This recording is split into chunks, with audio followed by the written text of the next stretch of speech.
देंगे। हमारे साथ संजय के चड्ढा जी भी जुड़ गए हैं, जो कि सुप्रीम कोर्ट के वरिष्ठ वकील हैं। संजय जी, बहुत बहुत स्वागत है आपका। एक आदेश आया है ईडी की कस्टडी से अरविंद केजरीवाल जी का। वो निर्देशित कर रहे हैं अपनी मंत्री को सीवर की समस्या को लेकर, पानी की समस्या को लेकर। अब लोगों के जहन में सवाल यह आ रहा है कि इस आदेश की वैधानिक वैल्यू क्या है, ये वैधानिक रूप से कहां स्टैंड करता है, इस आदेश के मायने क्या है? अनुराग जी, ये आदेश अगर वैधानिक रूप से और कानूनी तौर पे मैं कहूं तो इलीगल नहीं है ब्रॉडली। जी क्योंकि जब तक एक एक्यूज कन्विक्ट नहीं हो जाता उसके वो राइट्स जाते नहीं हैं। तो जो ये बात, इसमें सबसे अहम बात ये है कि ये एक बहुत ही साधारण सा एक ऑर्डर है और आदेश है जो उन्होंने ईडी की कस्टडी से दिया है, पुलिस कस्टडी जिसे कहते हैं वहां से दिया है। और अपने तो एक बहुत ही कॉमन रेगुलर मैटर है और जिसमें कोई उनको कंसल्टेशन या किसी अधिकारी, किसी अन्य मंत्री के साथ मीटिंग की दरकार नहीं थी। इस परिप्रेक्ष्य में ये किया है।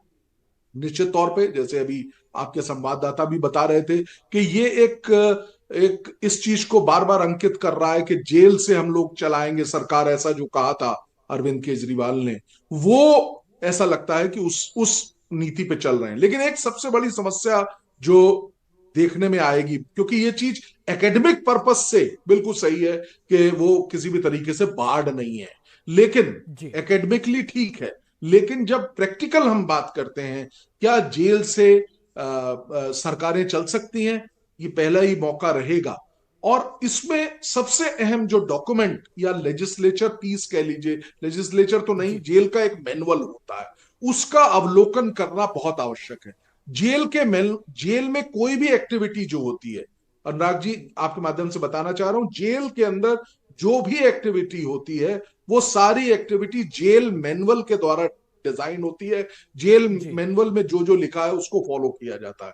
अब जेल मैनुअल इस चीज में साइलेंट है कि क्या वहां रह के सरकार चलाई जा सकती है, क्या कैबिनेट मीटिंग कोई अहम डिसीजन करना हो तो कैबिनेट मीटिंग क्या जेल में लेकिन की संजय जी, जाएगी जेल मैनुअल क्या? के कुछ नियम होते हैं। जैसे कैदियों के पास कोई भी हो, चाहे अंडर ट्रायल हो, उसके पास फोन नहीं हो सकता, उसके पास टीवी नहीं हो सकता, उसके पास कैमरा नहीं हो सकता। फॉर एग्जाम्पल, अगर वीडियो कॉन्फ्रेंसिंग के जरिए भी किसी मीटिंग में हिस्सा लेना है तो उसके लिए भी परमिशन लेनी पड़ेगी। अगर अपने लीगल दस्तावेज के अलावा कोई कागजात साइन करने हैं तो उसके लिए भी परमिशन लेनी पड़ेगी। बार बार कोई मंत्री आपसे मिलने आ रहा है, कोई अधिकारी आपसे मिलने आ रहा है तो उसके लिए परमिशन लेनी पड़ेगी। लेकिन ये तमाम चीज तो जेल मैनुअल का हिस्सा ही है। ये सब चीजें जेल मैनुअल का हिस्सा है। आपने बिल्कुल सही फरमाया। अब मैं आपको बताऊं मीटिंग का जहां तक सवाल, जेल मैनुअल कहता है कि एक कैदी सिर्फ 2 बार मिल सकते हैं वीक में, उसके परिवारजन या अन्य लोग। अब यहां पे अगर उसकी एक्सेप्शन क्रिएट की जा सकती है, आपने सही कहा, कोर्ट से परमिशन लेके। लेकिन कोर्ट से परमिशन क्या हर चीज की हर समय जाके लेनी पड़ेगी, और वेदर कोर्ट उस चीज की परमिशन देगा कि नहीं, ये भी एक देखने वाला सवाल होगा।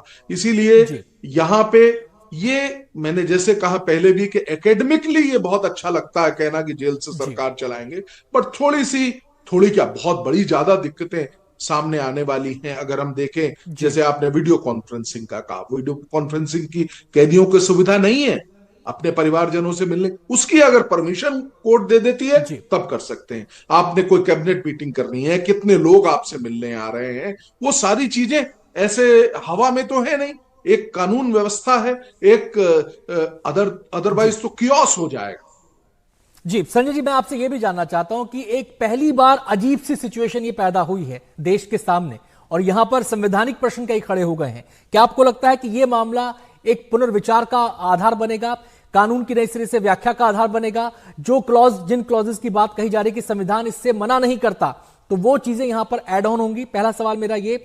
दूसरा सवाल मेरा ये कि ये कह रहे हैं कि हम इस्तीफा नहीं देंगे, क्या ऐसा मुमकिन हो सकता है कि ये इस्तीफा ना दें लेकिन अपनी पावर्स को डिसइंटीग्रेट कर दें, अपनी पावर को डिस्चार्ज करने के लिए किसी और को हैंड ओवर कर दें? ऐसा कुछ हो सकता है क्या?